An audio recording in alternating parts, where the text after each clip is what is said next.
This podcast is brought to you by the School of Advanced Study, University of London. All of our podcasts are available from our website, www.sas.ac.uk.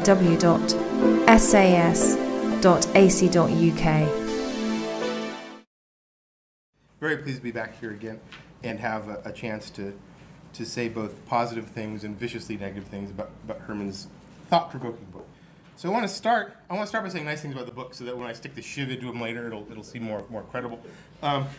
So let me start with one way of sort of trying to, from a certain high altitude, interpret what's going on in the book. So Herman stages the book as a debate, I think, between a version of methodological rationalism. I mean, he thinks that in addition to people who actually sign on to things under that name, he thinks the rest of us has sort of caught a bad case of it, and that we don't even maybe aren't totally aware that we do.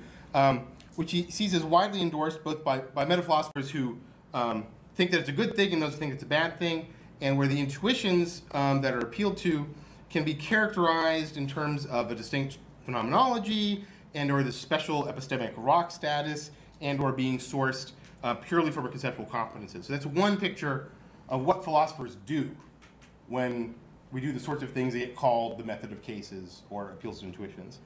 And he contrasts that with his own view, which is basically a flat-out rejection of the claim that philosophers, to any non-trivial degree, rely on intuitions and their methods. And I'll call this view intuition nihilism, as I think fits Herman's, subarctic origins. So if there's these two sort of views duking it out, have you ever heard some of the metal music from that part of the world? It's dark. It's very dark. So the debate over how best to understand the philosophical practice, I think, should be viewed as a basically abductive debate. So we have these sort of two theories of what's going on. Which one offers a better explanation of these practices, like they get called the method of cases? Whether there really is something called the method of cases, that there actually is such a method, is itself one thing that's up for debate. But I think the idea that there's phenomena out there that get sort of sometimes tagged roughly by that, I think even Herman would acknowledge that. There's something people are at least trying to gesture at, maybe unsuccessfully. Now, I think Herman makes an unquestionably strong case that MR offers a really lousy explanation of what can actually be observed in our practices. Whatever it is that philosophers are doing, on the whole, doesn't seem to operate in those terms. And here I find myself in pretty much complete agreement with both Brian and Ana-Sara in that the basic move here is going to be completely reject the phenomenological criterion, completely reject the sort of the conceptual criterion, and then try to find a sort of a thinner version of something like rock that can be signed on to. But in the terms that he puts it forward, where you have that whole package of the F1 through F3, the phenomenology, conceptual competence, and rock, I just think he's totally right. That's clearly not going on, certainly not in the target text that he points to, and I think that it's true across the board. So, although methodological rationalism is a very bad explanation because the sorts of things it wants to use in its explanation clearly aren't there, nonetheless, intuition nihilism is not an explanatory slam dunk. In particular, it has to offer a somewhat complicated sort of story, I think, about just what is going on at the evidentially at the textual loci where MR wants to say that philosophers are using intuition. So there's points in these papers where the MR person says, look, the philosophers are relying on intuition there. Those case verdicts are supposed to have some sort of evidential status.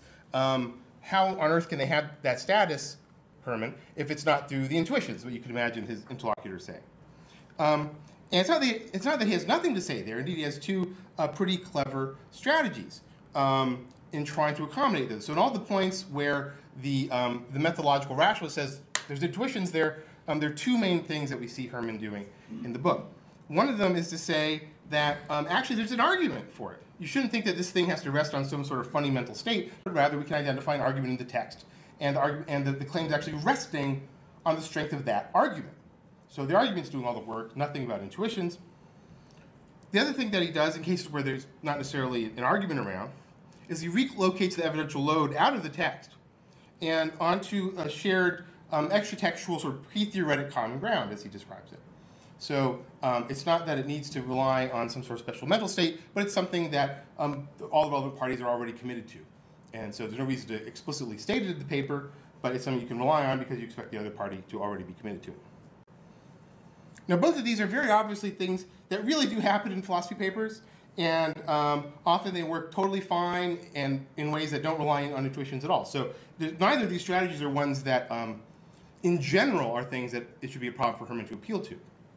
My concern is that they don't actually fit a lot of the particular cases as well as he would like them to. So it's not clear that these strategies at least offer an ideal account of the relevant textual loci. So for example, Herman has to repeatedly suggest that philosophers are confused by their own methods, right? So you can find a number of cases where the philosopher that he suggests is actually arguing for a claim will say that they're resting their claim on intuition, and Herman says, yeah, they're just wrong about what they're doing there. There's some cases like that. That's not a lethal problem for the account, but it is a cost, right? It's less good that you have to make out philosophers be confused in that way. And also, as I'll say shortly, I think there are difficulties with some of the particular cases when you actually try to apply these things specifically to them. So nonetheless, even given some problems like that, and even given everything I'm going to say about the particular problems in particular cases, I think it's clearly a better theory than MR. And if those are the only two options, I'm going to go with intuition nihilism. But what I'm going to try to build to, hopefully about 20 minutes from now, is a rival hypothesis. I think will do a better job of explaining how our practices work.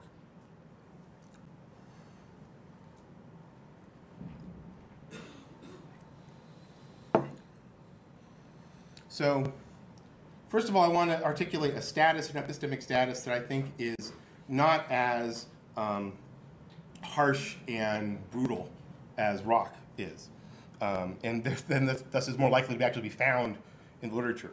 So in order to set up this hypothesis, rival hypothesis, let me first suggest an alternative epistemic status to consider, shifting away from the rather hyperbolic demands of rock. They're really hard to meet, maybe even impossible, and which I think Herman clearly shows are never met.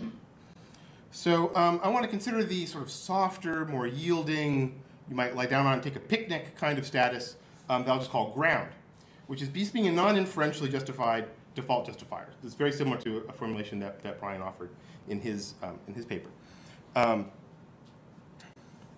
it's much weaker than rock, because rock precludes any further questioning or deliberation or puzzlement about about things that have that status. And ground, as we shall see, does not preclude any of that. Rock, I know the metaphor is supposed to be like rock solid, but I think it's better to think of like getting hit over the head with a rock. Like it's just sort of like brute force, like you're just sort of compelled to go along with having something that's rock. But ground is not like that. So rock works something like this. And here's a quote from earlier in the paper. It's not part of the definition of rock, but it's part of what sort of motivates rock. Intuitive judgments about cases are treated by philosophers as having a kind of epistemic status which is different in kind from that of typical judgments based on perceptual input, memory, testimony, or those reached by inference from such judgments. This privileged status can be described as a kind of default justification.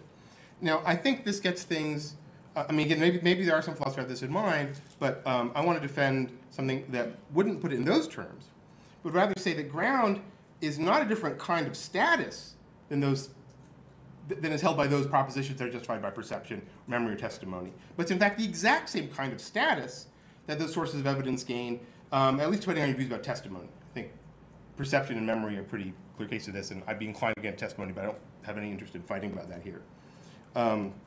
It's the same kind of status. It comes from a different source of that status, the same way that your perception and memory obviously have different sources. There are indeed different parts of perception have different sources, but it's all that same kind of good candidate for being a not further justified justifier. So rock is both weird and highly demanding. Ground is boringly commonplace and ordinary as perception. Now, both ground and rock are inconsistent with the status of being justified in virtue of a positive inference with the proposition as its conclusion. Right? So things that are actually justified on the basis of an inference, where the inference is doing the work in justifying it. Where neither ground nor rock is consistent with that, but ground is importantly consistent with a wide range of further deliberations, argumentations, discussion, puzzlement about and even in support of the proposition in a way that rock is specifically defined not to be.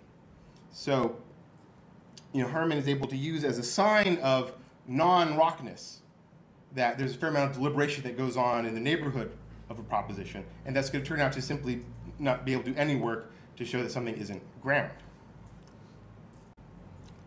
I won't re-quote the rough guide to rock detection. I think Brian quoted it in his talk. So there are at least 4. Can people in the back see that, or is the font too small? Sort of. Okay. Sorry. There are at least 4 kinds of discussion about P, and even argumentation in support of P, that are totally consistent with P being ground. And I don't just mean sort of logically consistent. I mean, don't even provide any reason at all to think it's not ground. We can see that they are consistent with being ground by seeing that they are all forms of argumentation or discussion that are consistent with P's being justified primarily by perception. So if it's kinds of discussion that are consistent with something being basically a perceptually secure judgment, then it's no problem with it being ground. So let me just state what those are. I don't have any reason to think this is exhaustive, although I just couldn't think of any other sorts of arguments. So one sort of thing that you see, I'll call cues. So this is text that's meant to help you have the appropriate initial judgment in the first place, usually by sort of directing your attention, but it's not meant to provide evidence for the claim. So a perceptual example is you're looking at a Necker cube, the 2-dimensional cube, and I'm trying to get you to see how to flip it so you see one face in front of the other. And I might tell you, well, try to look at that vertex there and picture it being in front of that line, Or if you're trying to get someone to see the duck rabbit as a rabbit or a duck, whichever one they're having trouble with, you might say, well, see, no, that's the mouth. Think that is the mouth. And then, oh, okay. And then, and then you can flip the percept. But what you're trying to do is get the percept to go a certain way. You're not giving them evidence that it's a duck, but you're helping manipulate the actual reaction they're going to have. Explanatory glosses. So sometimes we proffer an account as to why one has the judgment or percept that one has, and this could either be conjectural, you're sort of saying, well, we have this reaction, I kind of think this is why, or maybe you're an expert on the thing, say, oh, I know you're having that reaction, I'm going to tell you why. But none of it is meant to convince you that the reaction is something other than what you're having. It's all based on your having the actual, either perceptual or maybe categorical judgment that you're having. So, for example, maybe I'm an interior decorator, I say that wallpaper looks garish, that's a perceptual judgment, and I say because the yellows are far too saturated. I'm not inferring from the presence of the strongly saturated yellows to the garishness, and maybe there'd be some other way of having those yellows incorporated in some non-garish wallpaper. But in this case, I'm saying, look, I'm seeing the garishness, and I'm going to give you a little theory as to why I think that's there. I think that Brian's case of the sentence that doesn't have a verb could be like that. Like, I can tell that that's grammatical, and yeah, I think what's going on here is that there isn't a verb. And again, maybe I offer that because I've had 10th grade American English, or maybe I'm offering it because I'm a professional linguist. It doesn't much matter. I'm not trying to argue with you that it's not grammatical. I'm reporting my judgment, and then I'm sort of offering an explanatory gloss on it. Something I'll call faculty defense. So often the use of a given faculty, like perception, is used to justify some judgment that P, but there need to be certain conditions of appropriateness or adequacy that need to be met. And sometimes one might feel an obligation to argue that those conditions are actually met in a particular case.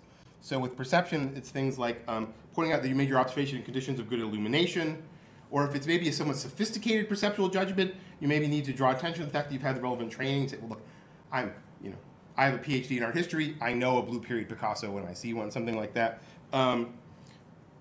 You're not giving evidence. You're not giving independent evidence other than your perceptual judgment for its being a blue period Picasso, but you're giving some support to why your faculty of perception is one that should be trustworthy in this context.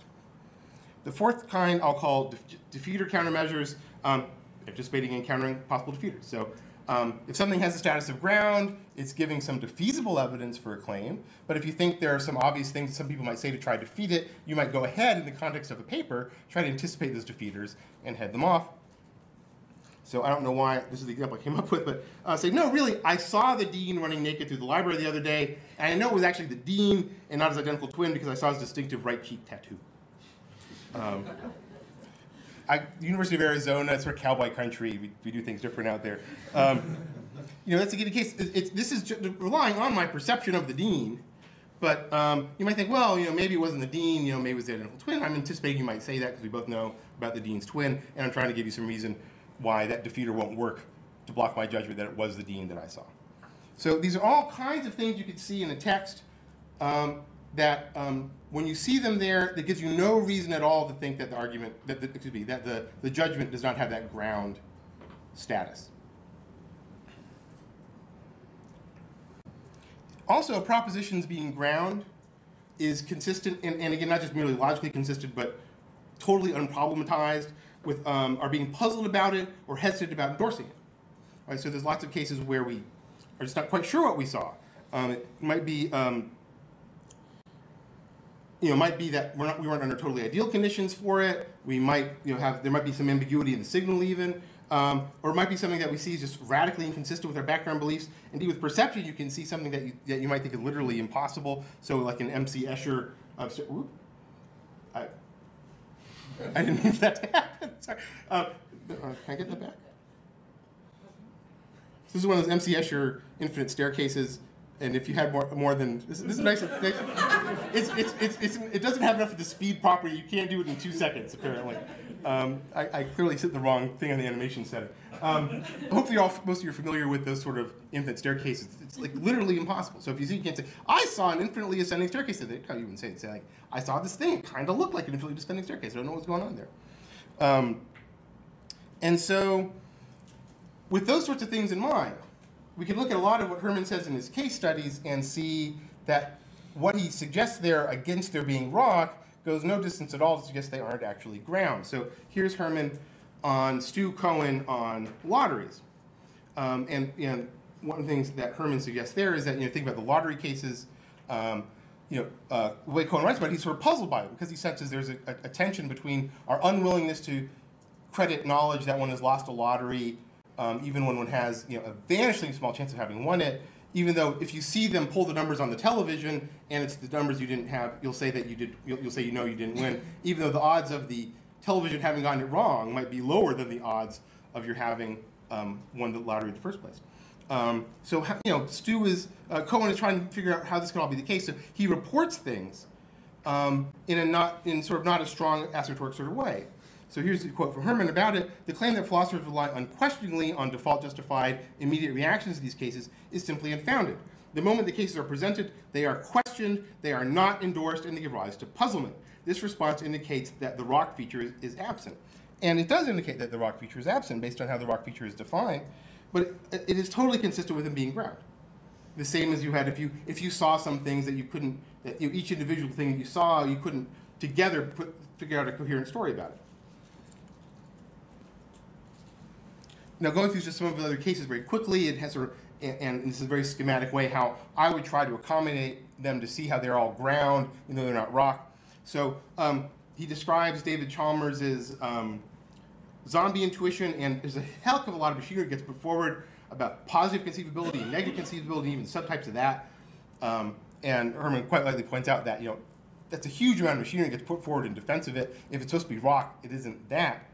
But I think it's a good case of faculty defense in action. So given that we are subject to various sorts of modal errors that Chalmers is well aware of, that he expects his interlocutors well aware of, what Chalmers is arguing is why we should go ahead and trust our modal judgments in this case. He's saying that, well, under very particular sorts of conditions about what you're actually doing, what you're trying to think about, under those conditions, conceivability is a good guide to possibility. And by the way, those conditions are met. So it's a good example of fact. It's the same as arguing that you're making observations in good light. I think Burge's extensive discussion about why we should go ahead and take our attributions of content literally in the externalism cases, I think also looks like a good example of defeater countermeasures, right? He's saying, well, our ordinary judgment about these cases goes a certain way. You might want to prefer, say, here's why we should try to interpret it some other way, offer that as a kind of rival claim that would be a defeater, and here's why those aren't going to work. I think much of Thompson's discussion in setting forth the violinist case is meant to help cue up the intended judgment by sort of wiggling the time frame. It's like, well, suppose you had to say hooked up the violinist for a week. Suppose it was 9 months, an obviously relevant time frame. Suppose it was a lifetime. Also saying, well, suppose it might be clearly a nice thing for you to do, but put that aside. Don't think about niceness. Are you obligated to do it, right? Sort of helping you sort of have the judgment she wants to have, but not by trying to give you evidence that the judgment is correct. Trying to get you in the right sort of frame of mind to, I want to say, see the judgment the way she wants you to see it.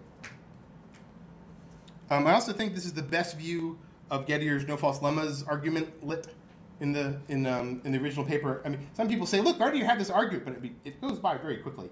And I actually think, totally agreeing with Brian that our justification in the case judgment is much stronger than anything conferred on us by that argument. And I actually think it might be the most charitable way of reading it is he's sort of drawing our attention to what seems to be salient to him about, when you focus on that aspect of the case, you're going to have the judgment that it's not knowledge. But not because you're inferring from it as a premise, or especially from the stronger premise that nothing inferred on the basis of false lemmas is knowledge or anything like that. I think Lehrer's discussion of the true temp case comes across much better if we take it to either be a cue or explanatory gloss, or maybe both of them working together, than if we take it to be an argument for the true temp verdict. So Lehrer sets up the true temp case, and then he goes on at a fair amount of length about what he thinks is sort of deficient in true temp and why he thinks it's not going to amount to knowledge. But I think it's a real problem if you try to take him to be offering that material really as an argument to the reliabilist about why it can't be knowledge, because I just don't think the reliabilist is going to grant those premises, and he's going to know the reliabilist is going to grant those premises. What he hopes that the reliabilist will grant him, what he expects the reliabilist to grant him, is the judgment about the case, and then what he wants to do is draw your attention to, and you see the fact that he has no idea why he should be reliable here, that's what's going to drive that judgment, so you should expect that to be something that you need to have for knowledge. So Herman claims, attending to that point in the text, I don't know how to read this other than Lehrer giving an argument in favor of a certain answer to the question whether or not true temp knows. But the kind of argumentation in question is not one that takes the negation of externalism as a premise. Again, that really would be very badly question begging. Rather, the kind of argumentation that he's doing is drawing our attention to a factor of the case that Lehrer thinks will lead us to a case verdict in a way suitable for his then using it to argue against the reliabilist. So let me offer another case study where I think we can see sort of clearly, in this case at least, how one can sometimes, if you look at the surface of a text, you might think that something's being used as an argument for an intuition claim, but in fact, that's sort of reading the direction incorrectly. So Lawrence Bonjour's classic externalist theories of empirical knowledge, he offers a whole bunch of clairvoyance cases. I'm trusting most of y'all are fairly familiar with it. This is the first one, Samantha, who sort of has good reason to think that the president is not in New York City, only believes it on the basis of her clairvoyance that he is in New York City, and has no reason to think her clairvoyance is actually a very trustworthy way of doing things, even though, as a matter of fact, it's reliable. It seems intuitively clear, nevertheless, that this is not a case of justified belief or knowledge. Samantha is being thoroughly irrational and irresponsible in disregarding cogent evidence that the president is in New York City, is not in New York City, on the basis of a clairvoyant power which she has no reason at all to think she possesses. And this irrationality is not somehow canceled by the fact that she happens to be right. Thus, I submit, Samantha's irrationality and irresponsibility prevent her belief from being epistemically justified. Now, you look at that by itself and think, well, this, the latter part of it here, I think I put the arrow on there. This really looks like argumentative language. It looks like he's offering you some premises and inferring to her belief still being epistemically unjustified. But if you look at the next paragraph, I think you can see that that's not the best reading of the paragraph just quoted. So he immediately goes on to say, this case, and others like it, he goes on to introduce, I think, a total of 5 cases, suggests the need for a further condition. Not only must it be true that there is a law-like connection between a person's belief and the state of affairs, that's the kind of reliabilism he's challenging, but it must also be true that the person in question does not possess cogent reasons for thinking that the belief in question is false. For as the case seems to show, the possession of such reasons renders the acceptance of the belief irrational in a way that cannot be overridden by a purely external justification. So if the case is showing it, then this can't actually be a premise and an argument for the case verdict. It's something illuminated by the case. So what's going on here, I think, is better seen as Bonjour drawing our attention to what he thinks is a salient feature of the case that he expects us to recognize that it's not knowledge once we see that feature is there. And he's going to say, look, and that's also what explains why it's not there. That's what you should think. That's his theory about what's missing in these sorts of cases. So the cases are doing all the argumentative work, and what looked like an argument, or could look like an argument for the verdict in that first paragraph, is overall better read as an explanatory gloss. The case verdicts themselves are still better seen as ground and not as a product of argument. There's some other stuff earlier in the Bonjour paper where he's sort of setting out very explicitly what his strategy is going to be, where he focuses on the cases as well. I mean, I think this reading is consistent with the rest of what goes on in that paper. Now, I would suggest that this serves as a kind of role model for how to read papers like Lehrer's. It's actually especially relevant to reading the Lehrer, because Lehrer's true time case and Bonjour's clairvoyant case are often sort of treated as interchangeable. They often get lumped together. People will refer to like true temp / Norman being one of the later cases, as if you just treat them all the same way. So I don't think we have to take what looks like the presence of an argument for the conclusion of the verdict as evidence that it's actually not ground. Very often it's going to be the case that we should give it one of these other interpretations. Now, again, whether or not one of those other interpretations is right is going to depend on more particulars about the text. But I just want to argue here that the kind of strategies Herman uses very persuasively throughout the book to show that none of his test cases have rock, by and large, do not show that they don't have this other status of ground. So, sort of clipped funny. On common ground is what that says there. Now, if we think in terms of ground instead of rock, we can actually do a better job on claiming of understanding what's going on at the argumentative features that Herman attends to in many of his texts. It is very often argumentation in service of ground, sort of supporting ground, sort of relying on it, but not instead of it. But that doesn't settle matters, because Herman, as I pointed earlier, has another explanatory strategy. The appeal to the common ground, as he puts it. Even if Herman is wrong about what premises are or are not the products of inference in these various philosophical papers, it might still be the case that the claims are ground, but in virtue of being part of some shared set of pre-theoretical commitments, and not in need of any further source of justification, a fortiori not in need of any sort of special intuitive source of justification. So if the common ground move works to preclude the need of any sort of appeal to intuition, then even if everything I've said so far is right, he still might be able to sort of save his bacon, right? It might turn out that more things have to be ground, more things have to be for Herman in the common ground than he originally thought, but if the common ground moves works, then maybe that's not a problem. Now, one unfortunate consequence of Herman's focusing on rock in the book is that it lets him deploy a burden of proof argument instead of really digging in to decide what might actually provide justification in these common ground cases. Right? So rock is such an implausible thing for any mental state to have that he says, look, maybe this is just in the common ground in some innocuous sort of way. If our choices are being in the common ground in an innocuous way versus being there because of a rock intuition, then, well, that's such an implausible hypothesis. You should just go ahead and go with the idea that it's in the common ground in an innocent way. But once we recognize that what's at play is ground, not rock, we can't do that anymore. We have to say, well, if something's justified versus being in the common ground, what really gives it that justification? What makes something that's justified in the common ground and not just a fluke? Not some bit of our cognition we should look to override, not something that we don't take to have evidential status. So I do want to make a quick aside on how much time do I have? Okay.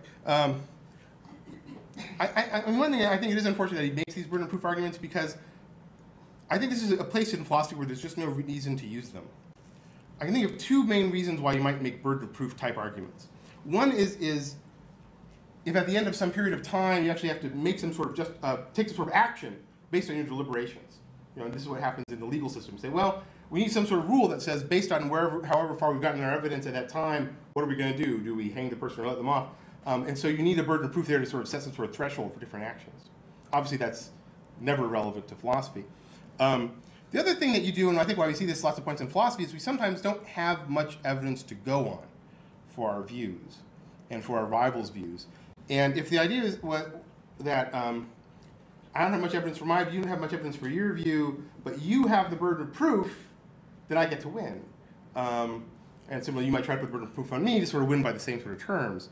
And maybe when you really can't get much evidence for the views, that's the right way to go. But this is not a place that's like this, right? There's huge amounts of evidence for what goes on in philosophical literature. It's a big honking literature. We can read more of it. We can talk, do structured interviews with the participants in it. There's all sorts of things we could do to try to get more and more evidence. There's a glut of evidence available for questions about what goes on in philosophical practice. And so I think it's best to try to avoid burden of proof arguments. And if at some point in our inquiry we say the evidence isn't enough to tilt us one way or the other, then we should just suspend judgment, say, it's just an open question still, and not try to play burden tennis, because I just don't think it's appropriate in this particular area. Okay. So Herman wants this idea that something being in the common ground can do some argumentative work. Now, I think it's important that the notion carries some sort of evidential force, or else the proponents of a view being argued against could simply shrug it off. So if you said, look, here's just something that was a blind assumption. It's something that we both were assuming but has no evidential value whatsoever. But by the way, it's inconsistent with your theory. Then the appropriate thing for you to do is say, oh, well, let's just throw that thing out then. I won't believe it anymore. It's just, if it's just an unevidenced assumption. And I should expect that you would do that if I think it's an unevidenced assumption. So if it's supposed to do work in argumentation, we have to take it to have some kind of positive epistemic status, some evidential force. Now, Herman is certainly right that being in the common ground does not, and having evidential force does not at all entail being there in virtue of being intuited.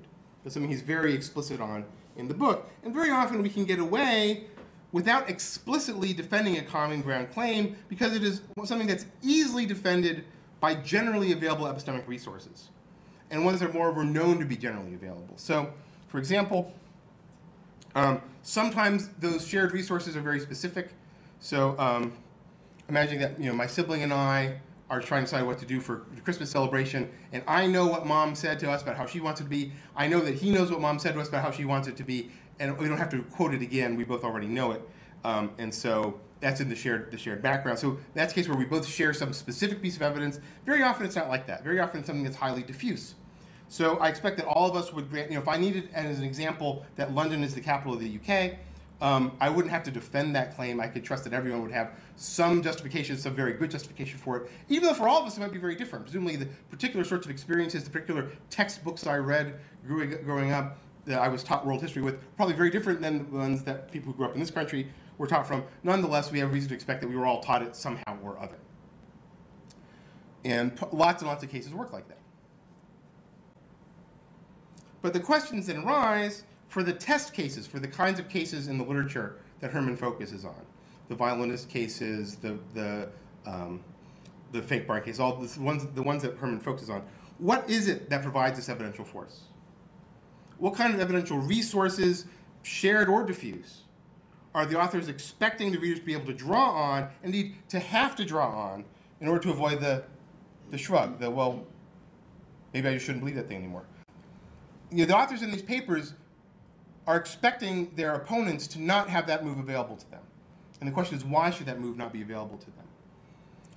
And if you can tell a story like the kind that we would have for London being the capital of the UK, there's lots of specific kinds of experience that's very easy for all of us to start thinking. Even if there's no one that you could have. Like I'm sure I have dozens upon dozens of possible sources of knowledge in my history for that particular world geography claim. And I don't have to sort of identify any one of them. It's just enough that there's lots of them available. But what plays the parallel role in these thought experiments? And in particular, can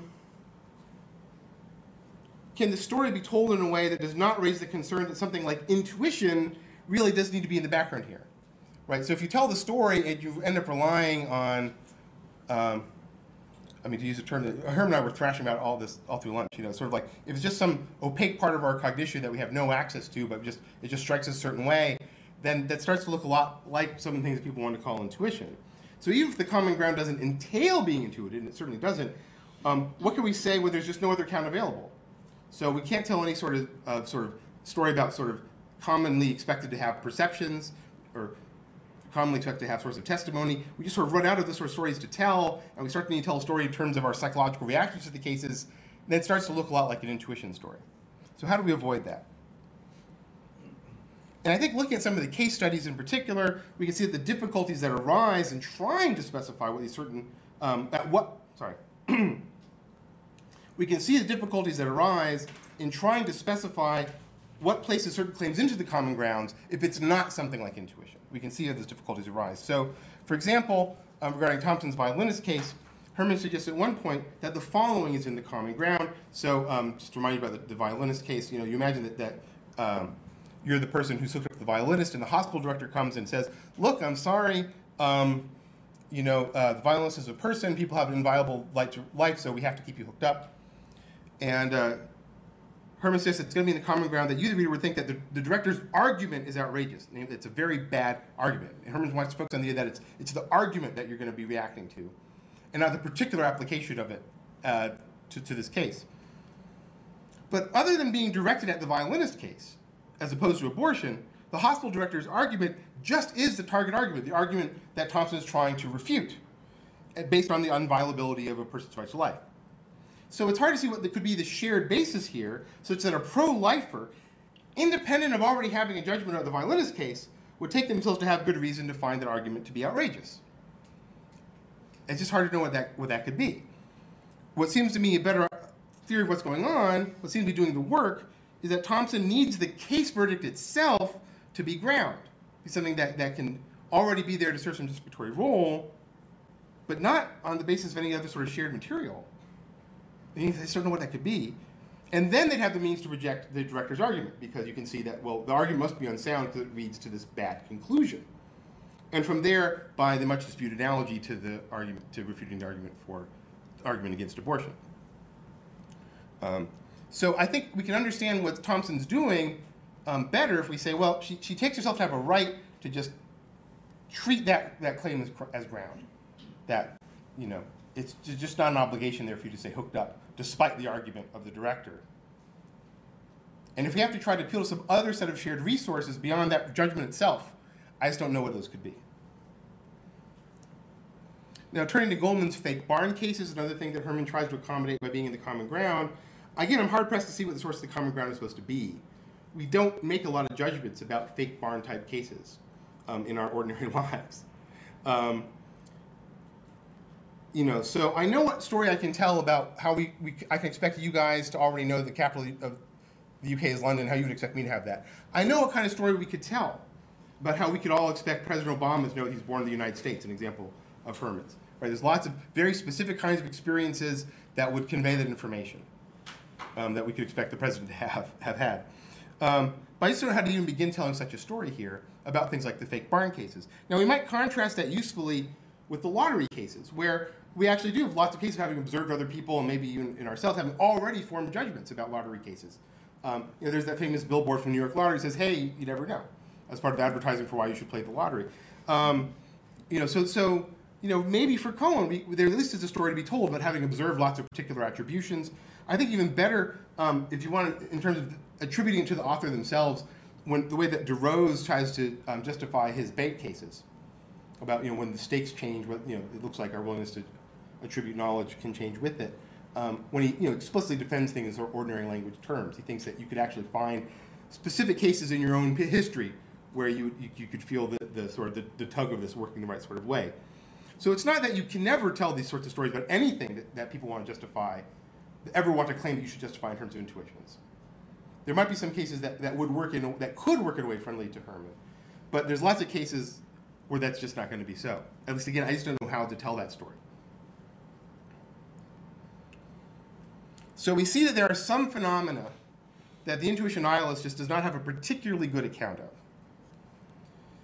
In particular, there are many places, including in many of the test cases, where philosophers use premises that, while they're surely not rock, they look like they're probably ground, so that is not the product of inference, and for which there's no easily available account as to what confers that ground status upon them, of the sort that can handle well most of our ordinary sorts of background, common ground knowledge. So there's all sorts of stories we can tell about lots of ordinary sorts of cases. They just don't seem to extend well to lots of the cases that show up in the philosophical literature. And there's nothing special about them being ordinary sources of justification, right? But there's lots and lots of reasons things to be in the common ground. It could be, you know, I know that you read the scientific literature that I read, that something's been recently reported in that. That could be in the common ground for us. I just don't see how things like that are going to help either. So I'm perfectly happy with Herman helping himself to lots and lots of ways that things can end up in the common ground. I just don't, just think for myself, I don't see which ones could possibly do the work he needs it to do. Nonetheless, even though IN doesn't provide a particularly good explanation of these things, it's still better than MR. So we don't want to go MR.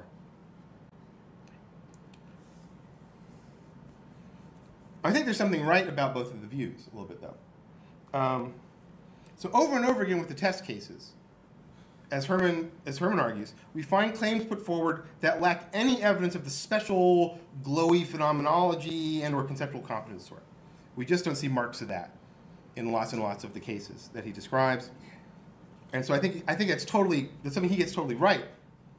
What he has a problem with, though, are cases that seem to be sort of inexplicably ground. And it's at least something that the MR person sort of can acknowledge. Say, look, there's these things. It's not clear what could be justifying them, but we're using them as having some sort of evidential force. So, hey, intuitions, that's what will justify them. And I have, by the way, if you're, speaking as a methodological rationalist, I have this account of what intuitions are, and this is why they should work. That story doesn't end up being a very good one, but at least they acknowledge the need to tell a story there. So this is a problem for the intuition nihilist. To the extent that the intuition nihilist lacks good stories about the evidential status of those claims, at these relevant points in the philosophical corpus, it is a weaker explanation of the practices on the whole. So we find philosophy to be in a state of substantial consensus that these sorts of claims, and by the way, I'm just picking them out by ostension, are ones that it's fine to have us take having ground status. Yet we really don't have any shared view. We have substantial dissensus, in fact, as to just what we're doing when we take those claims to have ground and why it's legitimate for us to do so. And so, some people say it's a priori intuitions. Maybe it's unconscious inferences from empirical observations. Maybe it's an application of pure conceptual competence. Maybe we're deploying a broader capacity for counterfactual judgment. That's Tim Williamson. Maybe we're registering linguistic dispositions. Right? That's an old-fashioned way to do it in terms of our inclinations to say this, that, or the other thing. Perhaps it's neo-Aristotelian metaphysical contact with the universals themselves. I don't think anyone other than Lawrence Bonjour thinks that, but hey, he defended it. Perhaps it's the deployment of skillful heuristics, as Brian said. Lots of views on offer. None of them even, come close to being a majority view, let alone a consensus view. By the way, something that strikes me as really weird thinking about this is that philosophers don't even seem to blink or think it's weird when you have two philosophers who adhere to radically incompatible meta-philosophies here are perfectly happy to move intuitions back and forth at each other. So you find, Alvin Goldman arguing with Lawrence Bonjour. Goldman, thinks he's doing a bit of sort of first-person cognitive science on his sort of neural structures of his representations in his head. Bonjour thinks he's, has a rational apperception of the forms themselves. And yet they're perfectly happy to trade intuitions and argue about them. It's not just that they disagree with meta-philosophies. The meta-philosophies seem largely epiphenomenal to the way the debates go. Not entirely. I'm sure there's points where it peaks in, but by and large, it just doesn't bother people that they don't agree about any of these stories. So I think everything's rather less tidy than either intuition nihilism or methodological rationalism make things out to be. There's a kind of mess in philosophy. There's a disconnect between what we're doing and our radical disagreement about why it should make any sense to do it. So I want to embrace that chaos, somewhat chaotically there, with the view I call Protean Crypto-Rationalism. So again, this is meant to be a description of the state of play in philosophy itself. Though philosophers are prepared to acknowledge a bit of concern over this lack of an established validating story for these frequently deployed premises, nonetheless, they do not seem in general prepared to lose a whole lot of sleep over it. It remains sort of a project for further philosophical scrutiny, right? You can write books and lots of papers about what intuitions are supposed to be, and it's its own really cottage industry in philosophy. Ana-Sara is one of the top manufacturers of that industry. But people by and large, people who are actually trading the intuitions by and large, like I said, don't seem to feel that they need to worry about it too much. And the idea, the widely held idea is that we can continue more or less smoothly to take these relevant propositions as having the ground status, even in the absence of any shared validation story. I actually just more or less smoothly, and probably because people like me trying to make some raise a ruckus using experimental philosophy. Maybe if I have time, I'll say more on that below, although I think I might run out of time before I get to it. So I want to suggest that as a matter of describing philosophical practice, we just take intuitions to be whatever it might be that does the required work of legitimizing our taking such otherwise inexplicably ground claims to be ground. There's all of these claims, we take them to be ground, we recognize that something needs to happen for those, but we're not too worried about it. So intuitions are whatever does that. Something does it, call them intuitions. We do not at this time, however, as a profession, endorse any particular account of what that whatever might be, I think even in broad strokes. We don't find much consensus about this. So, Protean Crypto-Rationalism. It's Protean because of the many shapes and forms the proposed accounts of what intuitions really are can come in. Indeed, I think if I remember the myth correctly, like Proteus keeps changing shape as you wrestle with him. And I think this is very appropriate for as you try to wrestle with the topic of intuition, especially if you try to wrangle the literature on it. You just see all sorts of different things that people put forward. Now, I think it's legitimate to call it a form of rationalism because what I think is being presupposed here is something that rationalists are explicitly committed to, which is that something about the human mind is a source of evidence about hypothetical cases and so on, over and above what's delivered directly from the senses. So that's something rationalists are very gung-ho about that. I think philosophers who do this are at least committed to it to some extent. But it's still just, at best, a crypto-rationalism because practically no particulars about the functioning of this capacity plays any standard role in the literature, and indeed it's consistent with views about that capacity that would never count as rationalist by the traditional criterion of being devoid of perceptual input. So Williamson, also Michael Devitt, people who have defended this kind of, defended this source of evidence, but have done so in a way they reject that's a priori. I guess Brian sort of would count in this as well. So Protean Crypto-Rationalism. So I'm going to now at Mach 3 try to take you through some of the explanatory virtues. And I think Protean Crypto-Rationalism has, especially by comparison with intuition nihilism. So first of all, it explains the key IN-friendly explananda of the widespread absence of any of that special phenomenology, appeals to pure conceptual competences, or rock. Those things aren't there. PCR doesn't say they're there. IN doesn't say they're there. So they sort of both can explain that just fine. But also handles better than IN the key explananda about how the relevant sorts of premises are taken to be ground, even in the absence of any readily available story in terms of perception and so on. So he says, well, I mean, it's not a great explanation, because philosophers don't have a great explanation. It says, we just accept that somehow or other we're doing a good job of getting a grasp of these things. And so it's okay for us to take them to be ground. Now, IN can somewhat explain the dissensus about what intuitions are and how they work, because if there aren't any intuitions, it would be hard to come to much agreement about what they are. Right? Just like you might expect that probably the last stages of the literature on witches probably was pretty messy before people gave up trying to theorize about witches. And so to some extent, IN would predict a similar sort of dissensus. But IN has trouble explaining, I think, why the profession on the whole has been so badly misled here. Right? So on Herman's account, kind of any time anyone has tried to write about metaphilosophy, they've gotten it horribly, horribly wrong.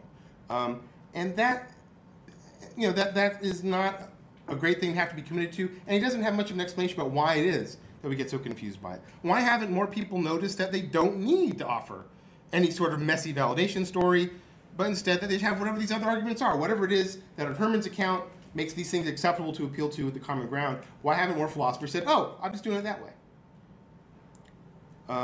This is a bit mysterious on IN, but it's unproblematic for PCR because PCR sort of says, philosophers just don't have a theory of this yet.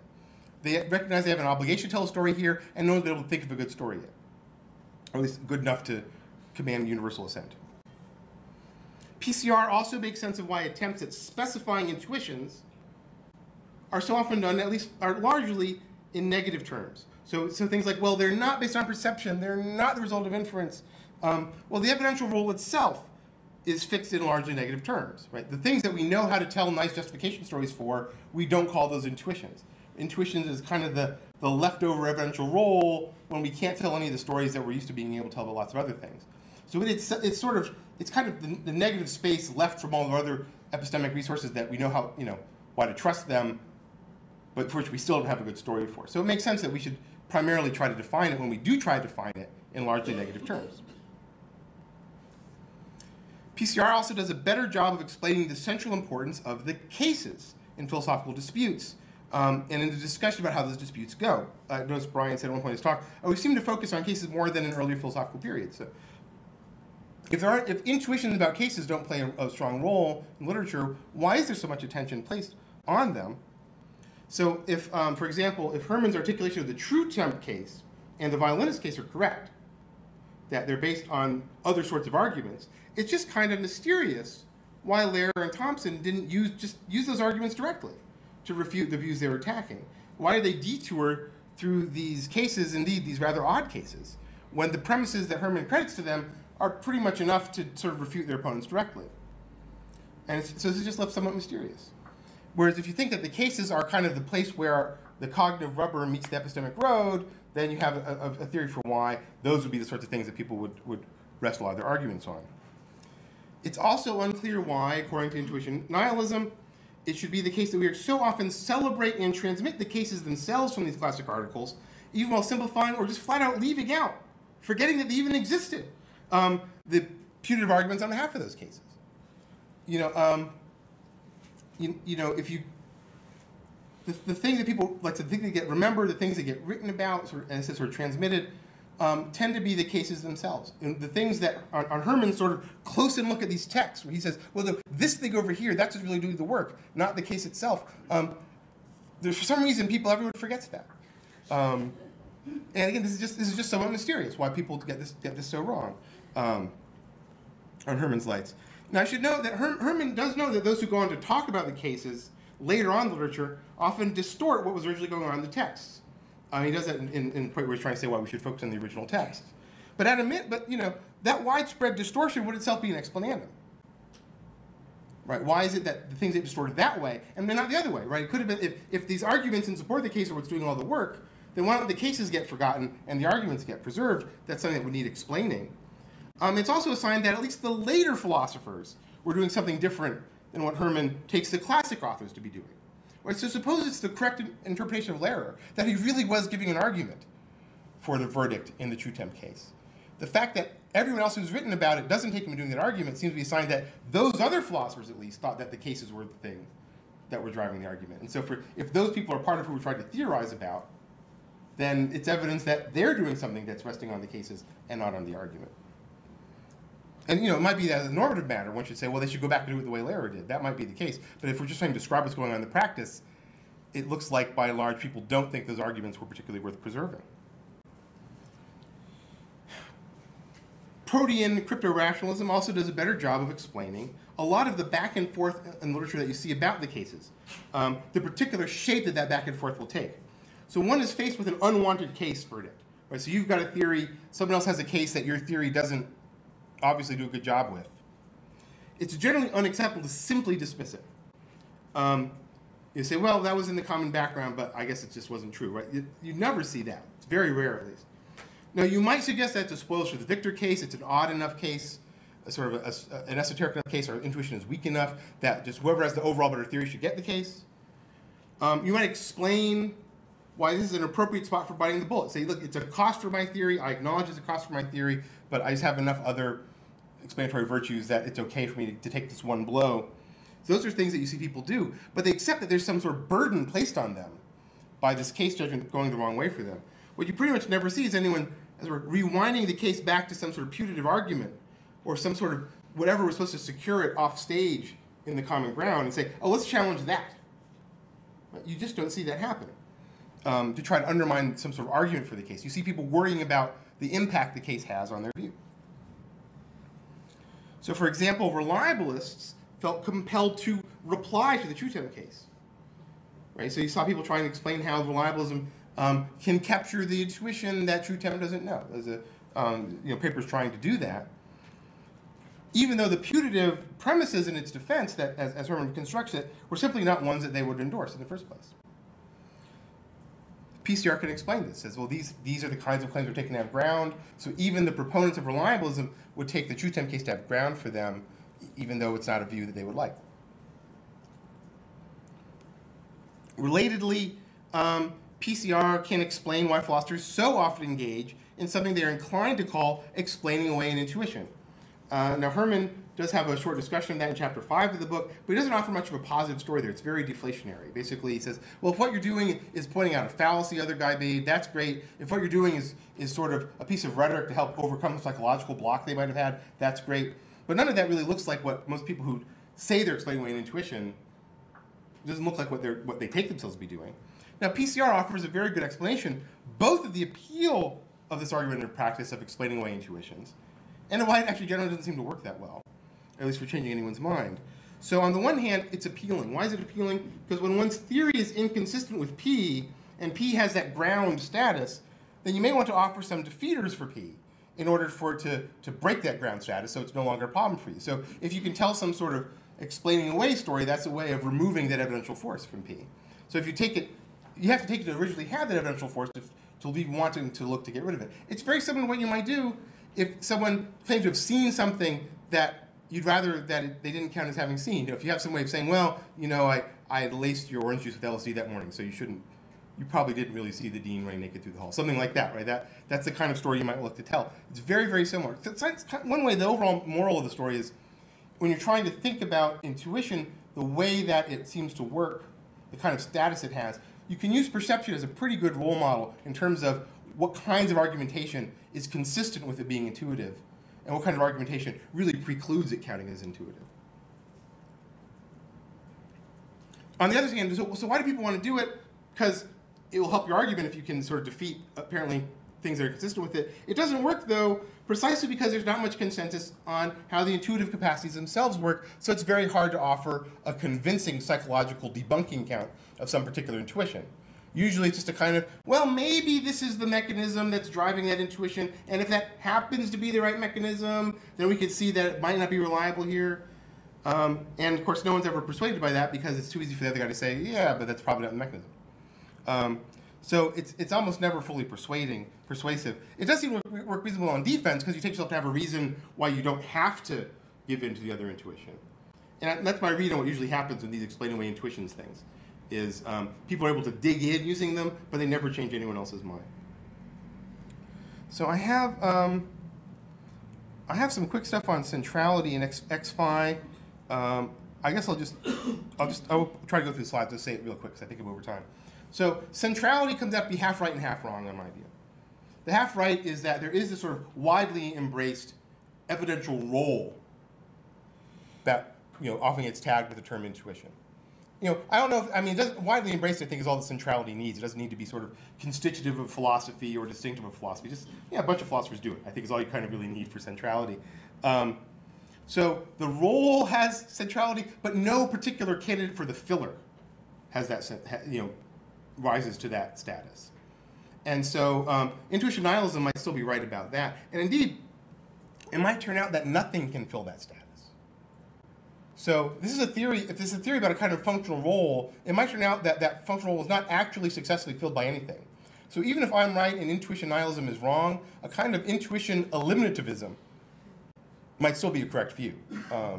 It's not my own view, actually, but it's consistent with Protean Crypto-Rationalism.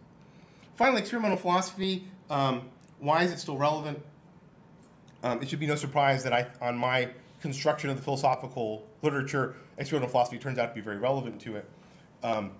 Basically, if we're taking our minds to have access to all these claims, that these things can be ground for us, and we don't have any good theory yet in philosophy as to why that's okay. And even if you think that that's still all right, that that we can still go on as we're doing it without having such a theory in place, you should expect that there's probably cases where we're not quite doing it as right as we could be if we had a better idea of what we were actually doing. If we had a better theory of the underlying psychology that's actually driving these judgments, then there's going to be places where we might be making mistakes now that we could learn not to make those mistakes. And so if PCR is right, then the Protean side of it, the pure chaos about what the hell intuitions are and why they work, is precisely the invitation for experimental philosophy to come in and try to give us a better theory of that. I should know that even if intuition nihilism is right, there still might be a role for experimental philosophy, depending on what precise story Herman wants to tell about how we recruit things and put them into the common ground. So if it turns out that lots of unconscious thought processes are involved in doing that, then X-Phi, I think, is still going to be relevant in helping us understand those processes better. So even if intuition nihilism is right, there's still might be room for X-Phi. Of course, intuition nihilism is not right. PCR is. And I'll end right there.